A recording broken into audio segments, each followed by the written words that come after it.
할렐루야. 예, 오늘도 하나님이 예비하신 은혜가 있는 줄을 믿습니다.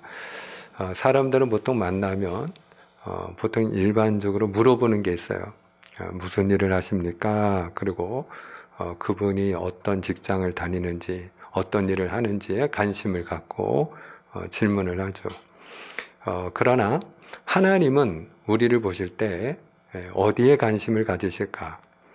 내가 어떤 일을 하는지에 관심을 가질까? 아니면 어떤 사람인지에 대하여 관심을 가질까? 사랑하는 여러분, 우리는 한번 다 죽죠. 그리고 하나님 앞에 우리가 서는 날이 있을 거예요. 그러면 저나 여러분이나 하나님 앞에 서는 그날에 하나님이 무엇을 보실까요? 내가 어떤 일을 하고 왔는지를 보실까요? 아니면 어떤 사람인지를 보실까요? 그렇습니다. 하나님은 어떤 사람이냐에 관심이 많으십니다. 그래서 너희는 이런 사람이 되라. 그리고 첫 번째로 가르쳐 주신 그 설교 말씀이 팔복 설교입니다. 그 팔복 설교를 통해서 이런 사람이 복이 있다. 그리고 우리에게 8가지를 말씀해 주고 계세요. 그 첫 번째가 뭐였죠? 심령이 가난한 자는 복이 있나니 천국이 저희 것입니다. 두 번째는요, 애통하는 자는 복이 있나니 저희가 위로를 받을 것이다. 세 번째는요, 온유한 자가 복이 있나니 저가 위로를 받을 것이다. 네 번째는요, 의에 줄이고 목마른 자는 복이 있나니 그가 배부름을 얻으리라. 심령이 가난한 자는 하나님 앞에 겸손한 자이죠. 하나님 앞에 우리가 겸손해야 내가 죄인입니다. 우리가 하나님 앞에 겸손한 사람이 구원받고 천국에 들어가는 줄을 믿습니다. 애통하는 자는 하나님 앞에 내 죄를 보고 내 죄 때문에 아파하는 사람이죠. 애통하는 자죠, 말 그대로. 통회하고 자복하는 사람이에요. 그에게 주시는 하나님의 위로는 무엇일까요? 애통하는 자가 복이 있나니 저가 위로를 받으리라 했는데 그에게 주어지는 하나님의 위로는 죄 사함인 줄을 믿습니다. 하나님의 용서예요. 온유한 자는 복이 있다 하셨는데 온유한 자는 하나님에 의하여 우리의 감정이 다스림을 받고 우리의 생각이 다스림을 받는 자입니다. 어떤 분은 그냥 생각나는 대로 말하는 분들이 있어요. 감정 그대로 노출하는 분이 있어요. 그런데 하나님 앞에 길들여진 사람은 온유한 줄을 믿습니다. 그래서 온유한 사람은 하나님께 길들여진 자예요. 내 감정도 내 생각도 나의 모든 것이 하나님께 길들여진 사람, 그 사람이 온유한 자고요. 그가 땅을 기업으로 얻는다는 것은 많은 사람을 그가 기업으로 얻고 영향력 있는 지도자가 된다 하는 이야기입니다. 의에 줄이고 목마른 자는요, 하나님께 줄이고 목마른 자, 또 하나님의 뜻에 줄이고 목마른 자, 하나님의 나라에 줄이고 목마른 자입니다. 그가 무엇을 얻어요? 배부름을 얻어요. 만족을 얻어요. 여러분, 예수님의 수가성 여인에게 이 물을 마시는 자마다 다시 목마르려니와 그랬어요. 다시 목마르리라. 우리가 세상에서 얻고자 하는 것들은요, 목마름이 있어요. 돈을 구하는 사람들이 있죠. 돈이 우리에게 필요하죠. 있어야 되죠. 저는 하나님께서 여러분의 필요를 다 채워주시기를 주님의 이름으로 축복합니다. 그런데 돈에 목마른 인생은 되지 않기를 바랍니다. 왜냐하면요, 아무리 많은 돈을 가지고 있어도 그 돈을 가지고 만족하는 인생은 없기 때문에 그래요. 아무리 많은 돈을 내가 모아놓고 쌓아두어도요, 끊임없이 더 목마를 뿐이에요. 마치 소금물을 들이키면 우리가 더 목이 가라잖아요. 갈증이 더 심해지잖아요. 그와 같은 거예요. 그러므로 우리가 어떤 사람이 될 때 마음에 만족함을 얻고 그리고 내 영혼이 배부름을 얻는다고요? 의에 줄이고 목말라야 된다. 할렐루야. 그리고 오늘 하나님이 이런 사람이 되라. 그리고 5번째로 말씀하시는 것이 긍휼히 여기는 자입니다. 한번 따라하겠습니다. 긍휼히 여기는 자. 긍휼히 여기는 자. 그렇습니다. 자, 그러면 왜 우리가 긍휼히 여기는 자가 되어야 할까? 저는 3가지만 같이 말씀을 나누고자 합니다. 첫 번째로 하나님이 원하시기 때문이에요. 하나님이 어떤 사람을 원하신다고요? 긍휼히 여기는 자가 되기를 원하세요. 왜냐하면요, 여러분, 하나님이 먼저 우리를 긍휼히 여기셨어요. 우리는 하나님의 긍휼을 입은 자예요. 그러므로 내가 하나님의 긍휼을 입은 것처럼 하나님은 또한 내가 긍휼히 여기는 자가 되기를 원하시는 줄로 믿으시를 바랍니다. 그렇습니다. 사랑하는 여러분, 하나님께서 우리에게 하나밖에 없는 아들 예수님을 보내주셨어요. 왜요? 우리를 불쌍히 여겨주셨기 때문이에요. 목자 없는 양과 같이 유리하며 방황하는 우리를 불쌍히 여기셨기 때문에 하나님께서 하나밖에 없는 아들을 우리에게 보내주셨어요. 그분이 십자가 위에서 피 흘리셨어요. 왜요? 우리가 죄 가운데 죽을 인생이기 때문에, 죄의 삭은 사망이기 때문에 영원히 심판받고 죽을 수밖에 없는 우리를 불쌍히 여기사 하나님이 그 아들 예수님으로 하여금 우리의 모든 죄를 다 담당케 하여 주셨어요. 하나님의 긍휼로, 하나님의 은혜로 예수님이 우리에게 찾아오셨고, 그리고 예수님이 십자가를 짊어지셨어요. 그래서 우리는 하나님이 긍휼히 여겨주심으로 천국도 들어가게 되는 줄로 믿으시를 바랍니다. 돌아온 탕자를 잘 아시죠?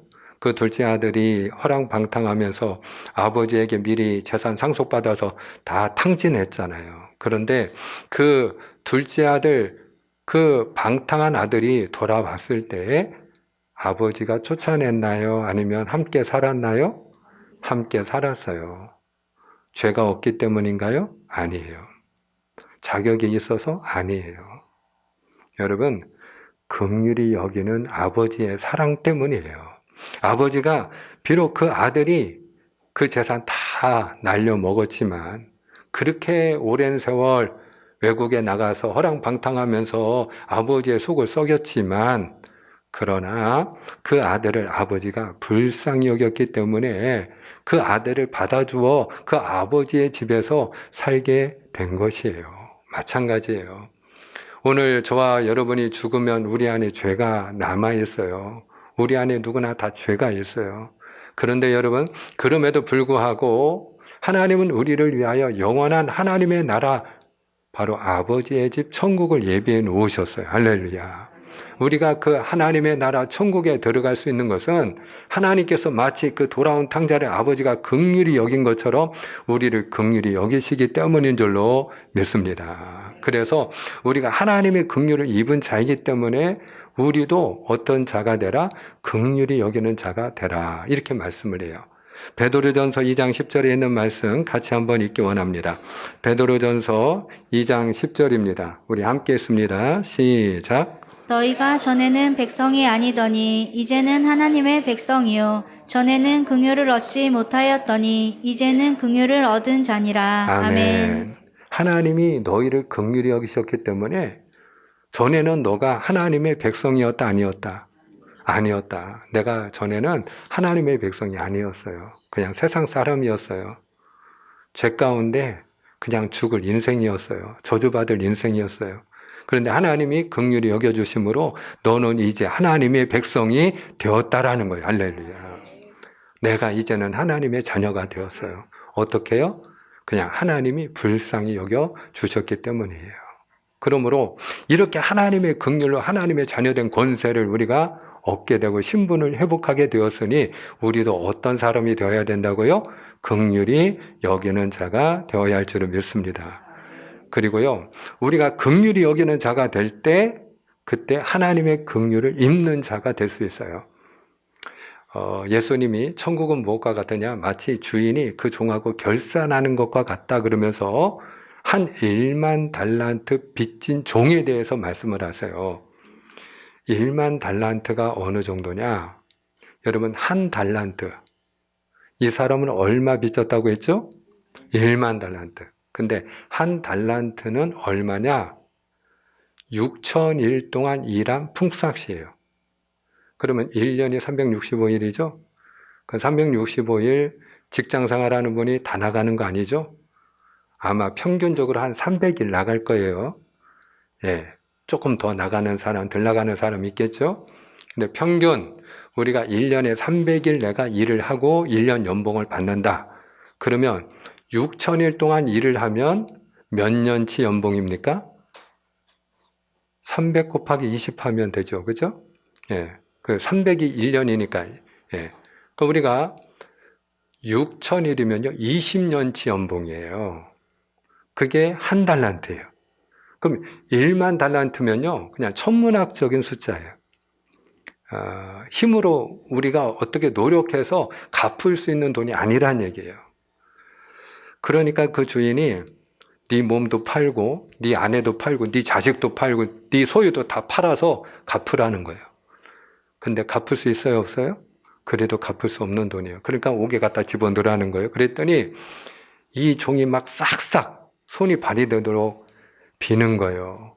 조금만 참아주시면 제가 다 갚을게요. 갚기는 어떻게 다 갚아요?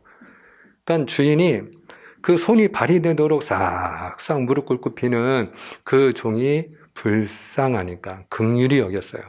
그래서 그냥 탕감해 줬어요. 상상할 수 없는 그 천문학적인 그 빚을 그냥 다 탕감해 주었어요. 얼마나 기뻤겠어요. 얼마나 날아갈 것처럼 좋았을까요? 얼마나 마음이 가벼웠을까요? 이 빚 져본 사람은요, 이 빚처럼 무서운 게 없어요. 이 빚쟁이가 오는 것처럼 무서운 게 없어요.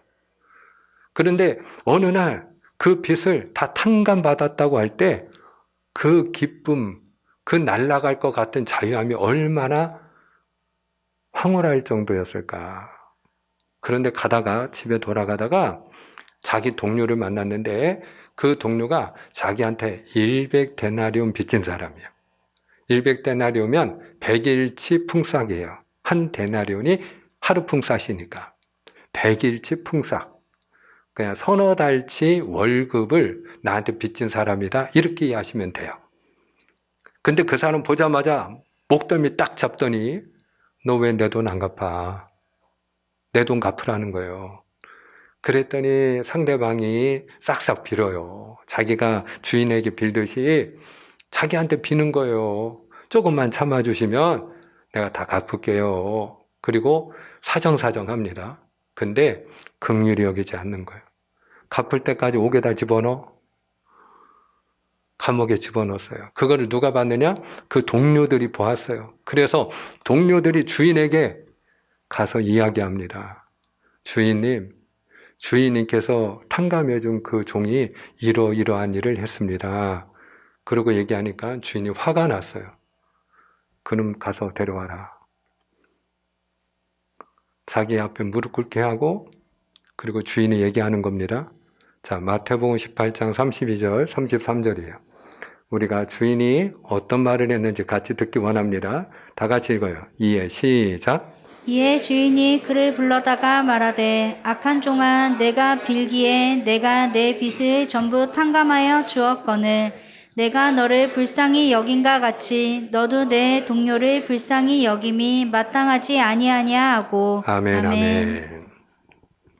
그 긍휼히 여기지 않은 종을 뭐라고 지금 부르고 있어요? 악한 종아.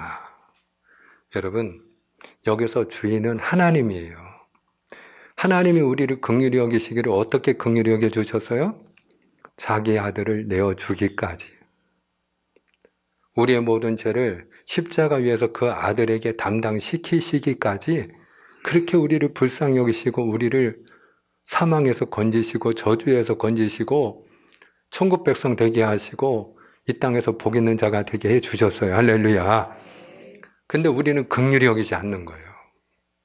그러면 하나님은 뭐라고 부르신다고요? 너는 악한 종이구나. 어찌하여 불쌍히 여기지 않느냐는 거예요. 내가 너를 그렇게 불쌍히 여겼는데 네 힘으로 너의 노력으로 너의 수고로 해결할 수 없는 그 모든 죄값을 내가 다 대신 지불해 주었는데 너는 어찌하여 긍휼히 여기지 않느냐는 거예요. 내가 너를 불쌍히 여긴가 같이 너도 마땅히 불쌍히 여겨야 하지 않겠느냐라는 거예요. 여기에 마땅히라는 말이 들어가요. 너도 불쌍히 여김이 마땅치 아니하냐. 여러분, 우리가 긍휼히 여기는 것이 단지 덕을 베풀고 이런 차원이 아니에요. 그냥 좀 더 다른 사람보다 내가 인격이 훌륭해서 그런 거 아니에요. 당연히 해야 될 일이라는 거예요. 당연히 우리가 다른 사람을 긍휼히 여길 줄 아는 사람이 되어야 할 줄을 믿습니다. 그렇게 우리가 긍휼히 여기지 아니하면 그럼 어떻게 해요? 그 주인이 말하는 거예요. 이 악한 종아, 내가 너를 불쌍히 여긴 것처럼 너도 불쌍히 여김이 마땅치 아니하냐 하고 어떻게 했다는 거예요? 갚을 때까지 오게 가두라. 여러분, 불쌍히 여김받지 못하는 거예요. 그 주인이 그 악한 종을 더 이상 불쌍히 여기지 아니하고 그리고 갚을 때까지 오게 가둔 것처럼, 여러분, 하나님이 우리를 긍휼히 여기시지만 우리가 다른 사람을 긍휼히 여기지 아니하면 하나님이 그 긍휼을 거두신다라는 거예요. 그러므로 오늘 저나 여러분이나 어떤 사람이 복이 있다? 긍휼히 여기는 자가 복이 있다. 그냥 나는 원래 그렇게 좀 냉정해, 좀 까칠해, 이게 아니고 내가 다른 사람을 불쌍히 여길 줄 알아야 하나님의 긍휼을 잊고 우리가 천국도 들어가고 하나님의 긍휼을 잊고 하나님의 자녀된 복을 누린다는 거예요. 할렐루야. 하나님이 그를 불쌍히 여겨주신다는 거예요. 긍휼히 여기는 자가 되어야 할 줄 믿습니다. 두 번째로 우리가 왜 긍휼히 여기는 자가 되어야 하느냐? 하나님의 뜻대로 우리가 판단하는 자가 되지 않고 용서하는 자가 되기 위해서입니다. 여러분, 우리 마음속에 긍휼히 여기는 마음, 불쌍히 여기는 마음이 없으면 첫 번째로 나오는 게 뭐냐? 판단하는 말이에요. 교회가 제일 주의해야 될 게 있어요. 그게 뭐냐? 판단하는 말을 하는 거예요. 다른 사람에 대해서 우리가 흔히 수근수근 한다고 하죠. 뒷담화라고도 합니다. 보통 우리가 뒷담화를 하면 그 사람을 칭찬하는 말을 해요? 아니면 그 사람에 대해서 판단하는 말을 해요? 판단하는 말을 하거든요. 그런데 교회가 무서운 게 뭐냐면, 저도 무섭거든요. 목사지만. 뭐가 무섭냐? 이걸 우리가 이걸 잘 해야 되는데, 그래야 무서운 교회가 되지 않고 좋은 교회가 될 수 있는데, 여러분, 믿음이 연약한 자에 대해서 함부로 판단하는 자가 되지 않아야 될 줄 믿습니다. 그러니까 우리가 무서운 게 뭐냐? 믿음이 연약하다. 그럼 판단하는 거예요. 기준은 누구야? 나예요, 나. 내가 기준이야. 그러니까 나는 예배 드렸는데 그 사람 예배 안 나왔네? 믿음 없어서 어떻게 한 거고? 판단하는 거예요. 그 사람도 예배는 드려서 그럼 판단받을 일이 없겠죠? 아니에요. 나는 기도하러 나왔는데 그 사람은 기도 안 하네? 집사가 기도도 안 해서 어떻게 하? 판단하는 거예요. 그 사람이 기도하는 자리에 나와서 그건 판단받을 일 없죠? 아니에요. 나는 봉사하고 사역하고 열심히 교회에서 충성하는데 그 사람은 봉사도 안 해. 그러면 또 판단하는 거예요. 어떻게 하는 일이 그렇게 아무것도 없느냐고. 나는 전도하는데 전도 안 하면 판단하는 거예요. 기준이 나예요, 나. 내가 기준이 돼서 내가 하는 일을 그 사람 안 하면 그 사람을 판단하는 거예요. 어느 교회든지 믿음이 연약한 사람은 있을까요? 없을까요? 어디든지. 여러분, 상대적인 거니까요. 내가 우리 교회에서 믿음이 강한 자라고 해도 또 다른 곳에 가면 상대적으로 내가 믿음이 연약한 자일 수도 있어요. 이 강하고 약한 건 상대적인 거잖아요. 우리가 사도 바울 앞에 우리가 만약에 대면하고 선다고 생각을 해보세요. 1대1로. 고개나 제대로 들겠어요? 부끄러워서. 여러분, 믿음은 상대적인 거거든요. 어디든지 다 믿음이 연약한 자가 있기 마련이거든요. 로마 교회도 믿음이 연약한 자가 있었어요. 그래서 사도 바울이 로마서 14장 1절에서 이렇게 권면을 합니다. 우리 로마서 14장 1절입니다. 함께 읽어요. 시작. 믿음이 연약한 자를 너희가 받되 그의 의견을 비판하지 말라. 아멘, 아멘. 여기서 믿음이 연약한 자에 대해서 얘기를 하죠. 그를 어떻게 해라? 받으라. 이 받으라는 거는 용납해라 이 말이에요. 불쌍히 여겨라 이 말이에요. 불쌍히 여기고 어떻게 하지 말아라? 비판하지 말아라. 판단하지 말아라 하는 것입니다. 그럼 우리가 불쌍히 여기는 사람은 어떤 사람일까요? 여러분, 교회는 두 분이 있어요. 믿음이 연약한 자를 볼 때 그것도 못한다고 그것도 안 한다고 이렇게 판단하는 분이 있고요. 그리고 어떤 분의 경우에는 불쌍히 여기는 마음으로 믿음이 연약한 게 좋은 건 아니잖아요. 믿음이 없는 게 좋은 건 아니잖아요. 그러니까 그를 위해서 뒤에서 조용히 하나님, 아무개 성도님을 불쌍히 여겨주세요. 그분에게 믿음에 믿음을 더해주세요. 그리고 그를 위하여 중보 기도하는 분이 있는 줄 믿습니다. 그래요. 그러니까 오늘 우리가 긍휼히 여기는 자가 될 때 판단하지 않고 그를 위하여 기도하는 자가 되는 줄을 믿습니다. 그러니 그 긍휼히 여기는 자를 하나님이 얼마나 기뻐하시겠어요. 다 내 사랑하는 자녀들인데 집에 우리가 자녀가 여럿이 있을 때 조금 더 잘 번다고 조금 더 능력 있다고 가난한 형제 무시하는 거 보면 부모가 화나요 안 나요? 근데 좀 더 잘 살고 능력 있고 힘 있는 그 형제나 다른 사람이 오히려 나보다 연약한 형제를 돌본다면 그 부모가 그 긍휼히 여기는 그 자식을 볼 때 얼마나 사랑스럽고 기쁘겠어요. 긍휼히 여기는 자가 판단하지 않습니다. 할렐루야. 한 여인이 현장에서 간음하다가 붙들렸죠. 그랬더니 사람들이 다 손에 저마다 돌을 하나씩 들고 돌멩이 손에 잡고 그리고 예수님께 끌고 왔죠. 예수님, 이 여자가 이런 더러운 여자입니다. 율법에 의하면 돌로 쳐 죽이라고 했습니다. 어떻게 해야 될까요? 예수님께서 한참 이렇게 땅을 바라보시고 뭔가를 쓰셨어요. 무엇을 썼는지는 아무도 몰라요. 성경에 나오지 않았기 때문에. 근데 손가락으로 땅바닥에 뭔가 쓰시더니 한마디 툭 뱉으셔요. 너희 가운데 죄 없는 자가 먼저 돌로 쳐라. 왜? 그 여인은 죄를 지었잖아요. 율법에 의하면 돌로 쳐 죽임을 받아야 될 여자잖아요. 그러니까 돌로 치라는 거예요. 그런데 어떤 사람이 돌로 쳐라?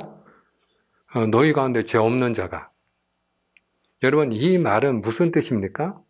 긍휼히 여기라는 거죠. 너도 죄인 아니냐? 네 안에도 죄가 있지 아니하냐?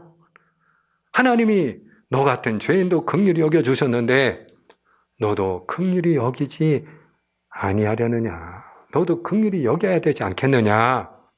이 말씀이죠. 그러니까 그들이 다 마음의 찔림을 받고 돌멩이를 손에서 내려놓고 그리고 다 집으로 돌아갔을 때 주님께서 뭐라고 말씀하셔요?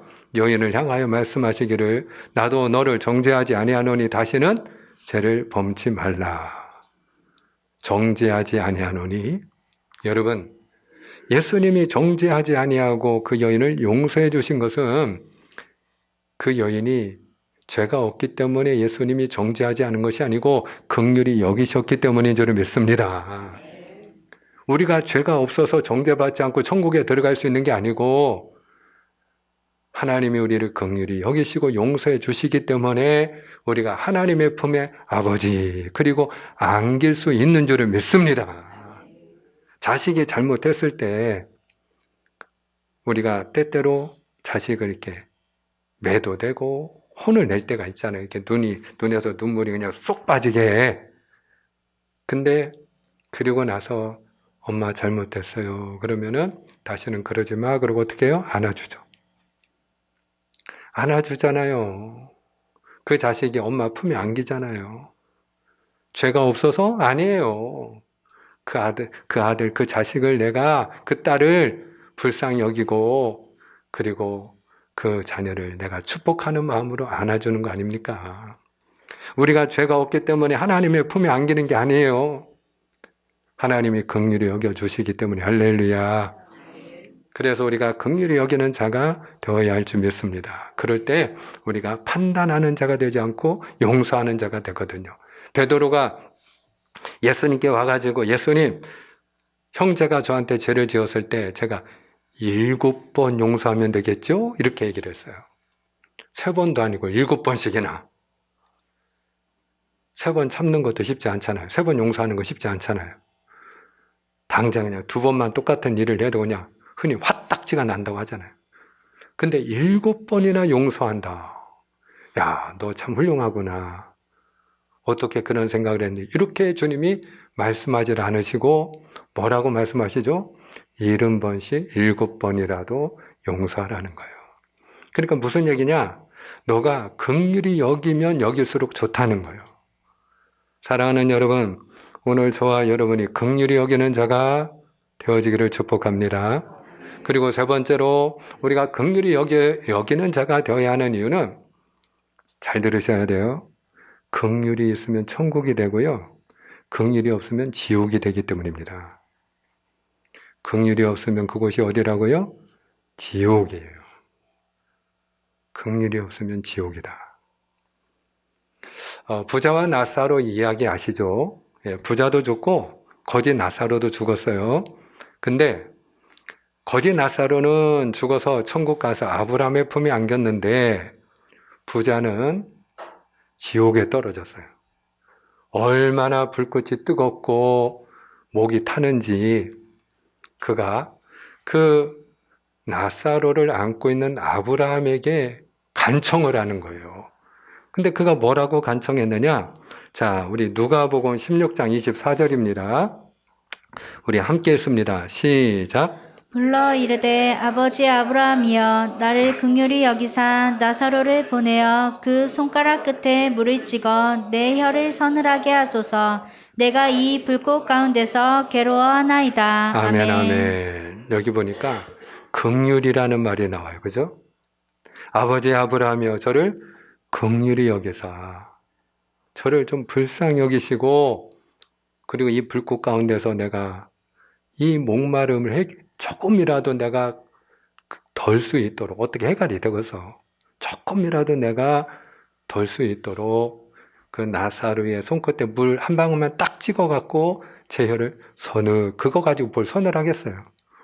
근데 물 한 방울만 찍어서 내 혀에 갖다 대도 한이 없겠다는 거예요. 소원이 없겠다는 거예요. 그리고 긍휼을 구하는데 여러분 들어줘요? 안 들어줘요?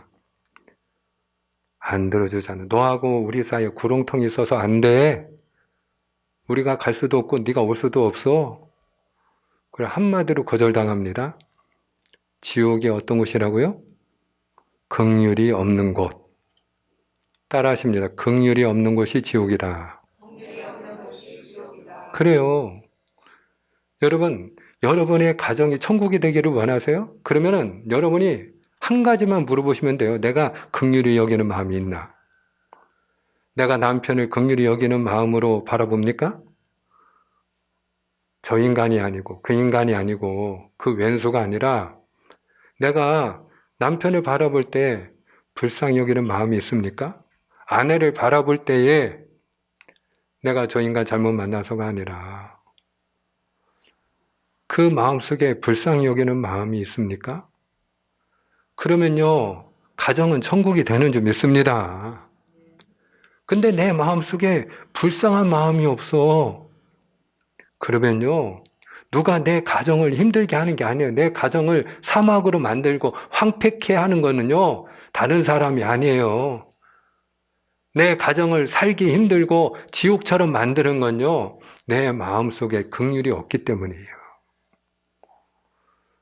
사랑하는 여러분, 우리가 긍휼히 여길 때 그것이 평화의 동산이 되는 줄을 믿으시길 바랍니다. 행복의 동산이 되는 줄을 믿습니다. 근데 우리가 긍휼히 여기지 아니하면요, 그것이 바로 갈등과 다툼의 전쟁터가 되고요, 그리고 불행한 자리가 되는 거예요. 압살롬이 반역을 일으켰잖아요. 근데 어떻게 아버지를 죽이겠다고 반역을 일으키느냐고요. 그것도 아버지가 망난이 아니잖아요. 요즘 가끔 가다가 아버지가 가정폭력 행사하는 분이라 막 폭언을 하고 주먹질을 하고 그래서 가끔 가다 가정에 비극적인 일들이 일어나요. 다윗은 그런 사람 아니잖아요. 성군이잖아요. 훌륭한 아버지잖아요. 그런데 어떻게 그런 아버지를 죽이겠다고 반역을 일으킵니까? 그러니까 못된 놈이고 나쁜 놈이죠? 악한 인간이기 때문에 그런 거죠? 그래서 반역한 거죠. 그런데 우리가 그 뿌리를 조금만 더 깊이 파고 내려가면 여러분 압살롬도 이유가 있었어요. 왜냐? 압살롬이요 아버지한테 죄를 지었어요. 근데 용서를 받지 못하는 거예요. 아무리 용서를 구해도 소용이 없는 거예요. 그 압살롬에게 여동생이 있는데 이복 형제였던 암논이 자기 여동생을 욕보였어요. 이놈 두고 보자. 결국 칼로 심장을 찔러 죽여버렸어요. 근데 자기가 죽인 그 암논도 아버지 다윗이 사랑하는 아들이거든요. 그러니까 아버지 무서워서 눈을 피해서 도망갔어요. 3년 동안 이웃 나라에서 그가 망명생활을 합니다. 도망자의 삶을 삽니다. 그러다가 아버지가 그리워한다는 말을 듣고 그 압살롬이 혹여나 이제 아버지가 나를 용서해 주시려나 그리고 돌아오는 거예요. 그리고 이제 오늘이나 아버지를 볼까 아버지가 불러야 가죠. 오라고 해야 가죠. 근데 한 달이 아니라 10달이 아니라 2년이 지나도 아버지가 안 부르는 거예요. 그러니까 압살롬이 요압이라는 사람을 통해 자기가 아버지를 뵐 수 있어야 뭐 얘기를 하지, 용서를 빌든지 뭘 하지. 아예 쳐다도 안 보니까. 그러니까 아버지가 아끼는 장군을 통해서 아버지, 제가 죄가 있거든 차라리 저를 죽여주세요. 차라리 저를 죽여주세요, 그냥. 그리고 용서를 구하는 겁니다. 근데 여러분, 그 아들은 용서를 받지 못합니다. 그러니까 여러분, 우리가 이걸 알아야 돼요. 간혹 가다가요, 부부 간에도 서로 이렇게 잘못하는 경우가 있거든요. 그러면 상대방이 여보 미안해 그러면 용서해 좀 해주세요. 용서를 하세요. 불쌍히 여기세요. 당신이 한 일을 내가 어떻게 잊어? 당신이 그런 인간인데 내가 어떻게 용서를 해? 그리고 용서를 안 하면요, 그러면 용서를 받지 못한 사람의 마음에는 분노의 감정이 쌓인다는 걸 기억하셔야 합니다. 우리가 오늘 하나님 앞에 이렇게 날마다 은혜 가운데 나오는 이유가 무엇입니까? 하나님 앞에 우리가 어떤 죄를 지었든지 하나님 앞에 우리 죄를 회개하면 용서해 주시기 때문입니다. 긍휼히 여겨주시기 때문이에요. 근데 그 하나님이 네 죄를 네가 알렸다? 그럼 너 죄값 지불해야지. 그리고 아무리 용서를 구해도 용서받지 못한다. 그러면 여러분, 어떻게 우리가 하나님을 사랑합니다 고백하고 어떻게 하나님을 예배하고 어떻게 하나님 앞에 나오고 어떻게 하나님 앞에 찬양을 드리겠느냐고요. 그분이 한량없는 은혜로 긍휼히 여겨주셨기 때문에 나 같은 죄인을 살려주신 은혜 너무나도 감사해서 내가 생각해도 나는 못된 놈이고 나는 죄인인데 그런 나를 긍휼히 여겨주셨으니 너무 감사해서 오늘도 우리가 이렇게 하나님을 찬양하고 예배하는 거 아니겠느냐고요. 맺고자 합니다. 긍휼히 여기는 자가 되기를 축복합니다. 그러면 여러분이 긍휼히 여기는 마음을 가지면요, 그냥 여러분이 머무는 그 자리가 천국이 되는 줄 믿습니다. 그렇게 되기를 주님의 이름으로 축복합니다. 기도합니다.